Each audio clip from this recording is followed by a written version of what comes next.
തമ്മിൽ 4-5 വർഷത്തെ ഗ്യാപ്പ് ഉള്ളത് കുട്ടികൾക്കും നല്ലതാണ്, അമ്മമാർക്കും നല്ലതാണ്. ഞാനിത് എല്ലാരോടും പറയാറുള്ളതാ. പക്ഷേ കഴിഞ്ഞ ഡെലിവറി സമയത്ത് ഞാനിത് പറഞ്ഞില്ലായിരുന്നു. ഇനിയിപ്പോ പറഞ്ഞിട്ട് എന്താ കാര്യം അല്ലേ? വെറുതെ ഒന്ന് ഓർമ്മപ്പെടുത്താനാ, at least for future guidance. Fortunately വലിയ കോംപ്ലിക്കേഷൻസ് ഒന്നും കാണുന്നില്ല, പേടിക്കാനൊന്നുമില്ല. പക്ഷേ മരുന്നുകളൊക്കെ കൃത്യമായി കഴിക്കണം കേട്ടോ. ആ കല്യാണമൊക്കെ എവിടം വരെ ആയി? 21st അല്ലേ? ആ ഞാൻ വരും, തീർച്ചയായിട്ടും വരും. 2-3 നേരം പായസമൊക്കെ കാണൂല്ലേ? ഓ എനിക്കാണെങ്കിൽ ഇത്രയും ഇഷ്ടമുള്ള ഒരു സാധനം വേറെ ഒന്നില്ല. അപ്പൊ ഞങ്ങൾ ഇറങ്ങട്ടെ. അച്ഛന് പ്രത്യേകിച്ച് വിശേഷമൊന്നുമില്ലല്ലോ? ഇല്ല. ഇടയ്ക്കിടയ്ക്ക് പ്രഷർ ഒന്ന് ചെക്ക് ചെയ്യാൻ പറയാം. ഓക്കെ. ഡോക്ടർ എന്താ അങ്ങനെ പറഞ്ഞത്? എങ്ങനെ വീണ്ടും ഇത്ര പെട്ടെന്ന് ആവേണ്ടിയില്ലായിരുന്നു? അതെ, ഡോക്ടർ കല്യാണം കഴിച്ചിട്ടില്ല, അതുകൊണ്ട്. അല്ല പിന്നെ ഇതൊക്കെ ഇന്നപ്പോ വേണമെന്നും ഇന്നപ്പോ വേണ്ടെന്നും നമ്മൾ വിചാരിച്ചാൽ നടക്കുന്ന കാര്യങ്ങളും മറ്റും ആണോ പറ്റ്? ഞാൻ നമ്മുടെ ഓരോ ഗതികേട് ആലോചിക്കുക. കല്യാണം കഴിഞ്ഞിടയ്ക്ക് എവിടെയെങ്കിലും LFC എടുത്ത് ഒരു ഹണിമൂൺ ട്രിപ്പിന് പോകണമെന്ന് വിചാരിച്ചതായിരുന്നു. അച്ഛനും അനിയത്തി ഒറ്റയ്ക്കാവുമല്ലോ എന്നായിരുന്നു നിർമ്മലയുടെ ഭക്ഷണം. സൗകര്യമായിട്ടൊന്ന് മാറി താമസിക്കാന്ന് വെച്ചാൽ അത് നടക്കണ്ടായി. അപ്പോഴേക്കും സോണിമോളുണ്ടായി. എന്നാ പിന്നെ സീതയുടെ കല്യാണം കഴിഞ്ഞിട്ടാകാം മുൻകാല പ്രാബല്യത്തോടു കൂടി ഒരു മധുവിധു എന്ന് കരുതിയപ്പോ കിടക്കുന്നു. അയ്യോ, മോളിപ്പോ ഒറ്റയ്ക്കാണ്. ചിറ്റമ്മ ബുദ്ധിമുട്ടിപ്പിക്കുന്നുണ്ടാവും. നിർമ്മലക്ക് എല്ലാ കാര്യത്തിലും ആവശ്യത്തിലും കൂടുതലാണ് കൺസേൺ. ഒന്ന് സമാധാനമായിട്ടിരുന്നേ. ഹരിയുടെ അമ്മ പരിചയമില്ലാത്ത ആളോ മറ്റോ ആണോ? അടുത്ത്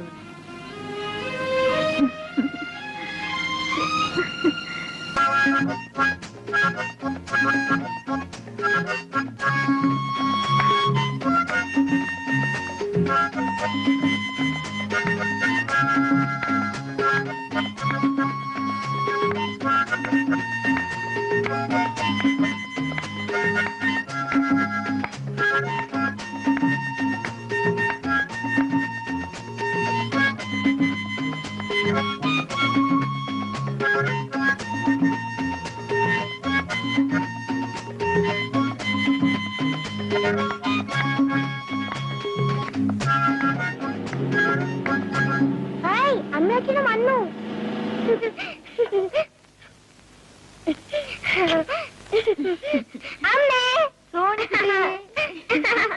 എന്റെ നിർമ്മലേ, നിങ്ങൾ പോയേ പിന്നുണ്ടല്ലോ ഇവളെന്നെ നിലത്ത് നിർത്തിയിട്ടില്ല. മുത്തശ്ശി മുത്തശ്ശി എന്നും പറഞ്ഞ് കയ്യെ തൂങ്ങിക്കൊണ്ട് പറമ്പായ പറമ്പ് മുഴുവൻ നടത്തലായിരുന്നു. പിന്നെ ദേവൻ വന്ന് ഈ കുന്ത്രാണ്ട് എടുത്ത് വായിക്കാൻ തുടങ്ങിയപ്പോഴാ ഒന്ന് അടങ്ങിയത്. വീട്ടിലേക്ക് കയറുന്നില്ലേ മോനെ? ഇല്ല, ഞങ്ങൾ ചെന്നിട്ട് വേണം ഇൻവിറ്റേഷനിലേക്ക് അഡ്രസ് ചെയ്താൽ. അച്ഛൻ കാത്തിരിക്കുക. ഓ, പറഞ്ഞ പോലെ കല്യാണം ഇങ്ങനെ നടത്തല്ലോ. പത്മനാഭൻ ചേട്ടൻ ഇപ്പൊ ഇരിക്കപ്രതി ഉണ്ടാവില്ല. ഇനി ഒരു കല്യാണം നടത്താനാണെങ്കിൽ സോണിമോള് വലുതായിട്ട് വേണ്ടേ?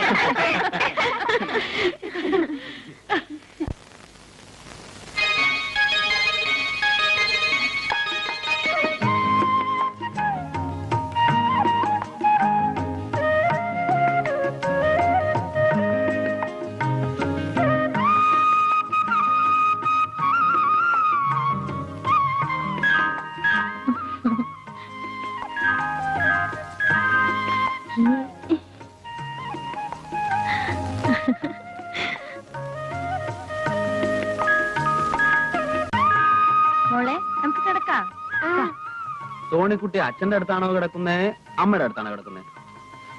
ഞാനേ എന്റെ പേര് നടുക്കാ കിടക്കുന്ന.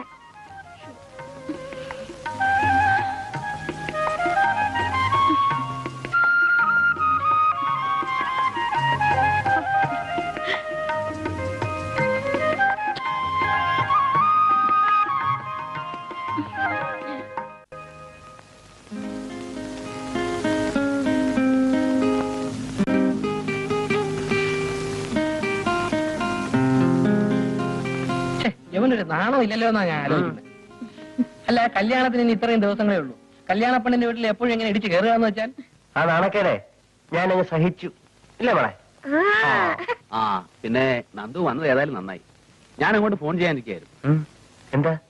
18-ാം തീയതി സോണിമോളുടെ ബർത്ത്ഡേ ആണ്. നന്ദു വരണം.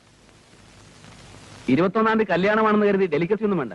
നമ്മൾ തമ്മിൽ അങ്ങനെ ഒരു ഫോർമാലിറ്റിയും വേണ്ട. വേറെ ആരും ഉണ്ടാവില്ല, നമ്മൾ മാത്രം. നന്ദു വരണം കേട്ടോ. വരാം. ആ കല്യാണത്തിന് മുമ്പ് ഒന്നുകൂടെ കയറി വരാൻ അവരൊരു ചാൻസ് കൂടെ. എന്റെ യോഗ.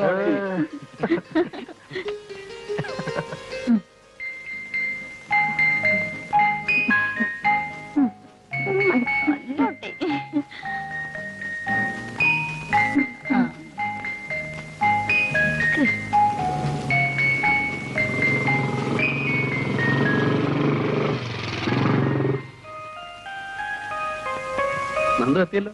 എന്താ വൈകുന്നെന്ന് ഞാൻ ആലോചിക്കായിരുന്നു.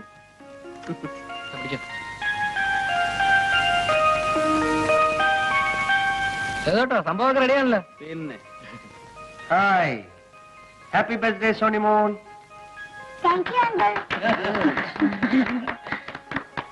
വാ മോളെ.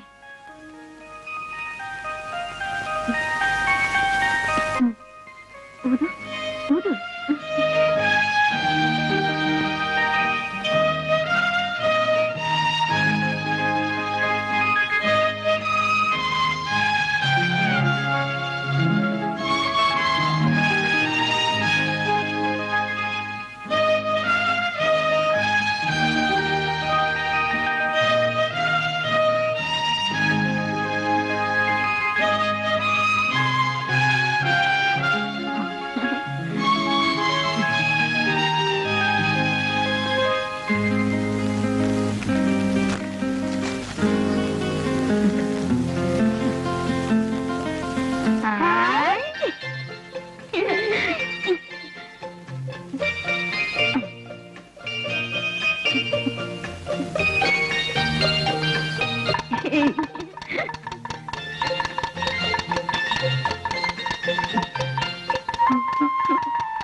നമുക്കില്ലേ അല്ലെങ്കിൽ മറന്നു പോലെയാ.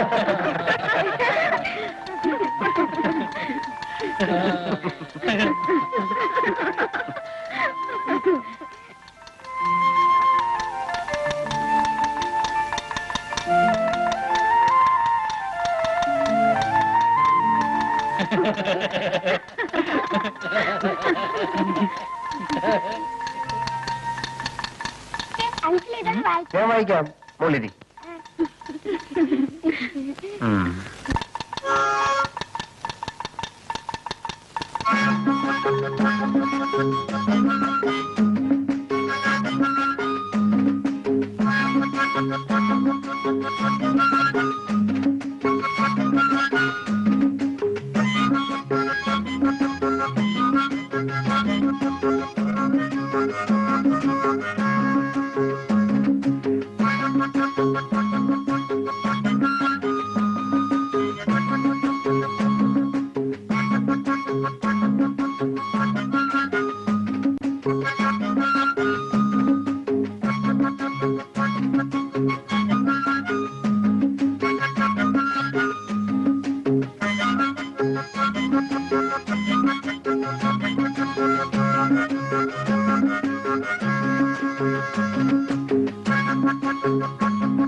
ഇനിയിപ്പോ രാത്രി പോണോ നന്ദു? അയ്യോ പോണം.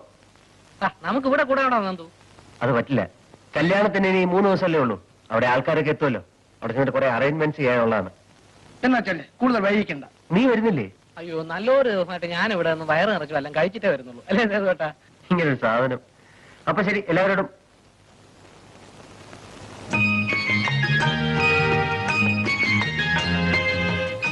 സീതയോട് മാത്രമായിട്ട് യാത്ര ചോദിക്കായിരുന്നത്.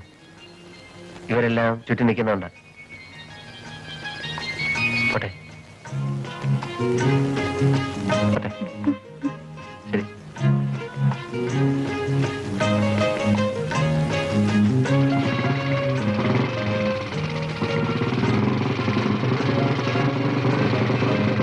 ലൈറ്റ് ഓൺ ചെയ്യും. ശരി.